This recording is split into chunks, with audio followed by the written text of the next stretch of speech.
Hey guys, this is hackwarebro.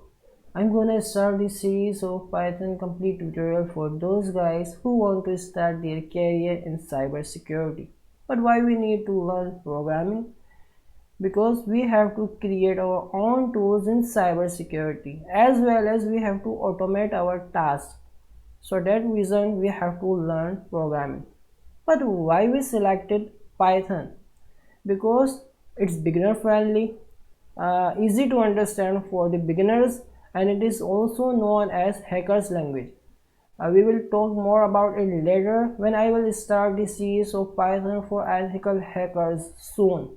Okay, I will just clear all the concepts related to programming and just go through it. Okay, I won't be discussed in depth because we have to learn Linux as well. We have to learn ethical hacking too. We have to learn networking and many more things. So without wasting any more time, let's start the series.